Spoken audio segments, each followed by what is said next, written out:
বারাসাতের জনপ্রিয় মিষ্টির দোকানগুলোর মধ্যে জ্যোতি সুইটস অন্যতম। এই নামটা প্রায় সবাই চেনে, আর ওদের মিষ্টির তো কোনো তুলনাই নেই। তো এটা সেখানে যাওয়ারই একদিন দিন ছিল, কবে ছিল ঠিক মনে নেই, একটু লেট হয়ে গেল এডিট করতে। আর এই ছিল ওনাদের মেয়ে, আর এই হলো বৌমা চন্দ্রিমাদি। এনারা আমার কাছে বেশ অনেকবারই সেজেছে, কিন্তু আমার আর না টাইম হয় না এডিট করার আর এত ঘটা করে বলার। তো ওরা যখনই সাজে, কোনো অনুষ্ঠান থাকে, তখন আমার নামই আসে আর আমাকে দিয়েই সাজায়। তো কি মিষ্টি লাগছে না ওদেরকে? তোমরা জানিও কিন্তু ওদেরকে কেমন লাগছে। এবং ভুলতে তো ভুলেই গেছি, এবং সেই দিন কিন্তু আমারও ইনভাইটেশন ছিল পুচকির জন্মদিনের। কি দারুণ সাজিয়েছে, আমার তো বেশ মিষ্টি লেগেছিল সাজানোটা, বেশ কিউট।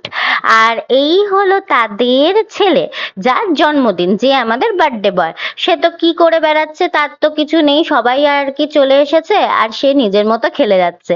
আর এই ছিল স্টার্টার, বাপরে বাপ, ওদের আয়োজন এত বেশি ছিল, স্টার্টার খেয়েই আমার পেট ভরে গেছে। কি ছিল না, doi bora, jalebi rabri, golden fish fry, fish prawn, sorry fish fry নয়, গোল্ডেন ফিশ প্রন ছিল, আরো অনেক কিছু ছিল।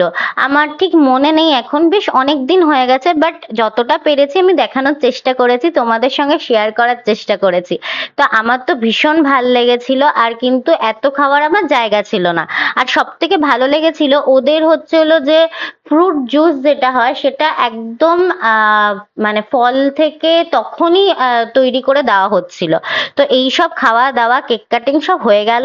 দেন চলে গেলাম মেন কোর্সে। মেন কোর্সে তো খেতে হবে, তো সবার প্রথমে ছিল তন্দুরি পম্পেট, যেটা আমি খুব একটা কোনো জায়গায় মানে খাইনি। মানে কোনো বিয়ে বাড়ি বা অনুষ্ঠান বাড়িতে খুব একটা করে না, খুব ইউনিক ছিল, তো ওটা আমার খুব ইউনিক লেগেছে। আর বাকি তোদের মিষ্টি খাওয়া দাওয়া তো অসাধারণ ছিল। এটা ছিল আমার একটা ছোট্ট ব্লগ। আমি খুব একটা ব্লগ করি না, বাট যতটা পারি তোমাদের সঙ্গে শেয়ার করি।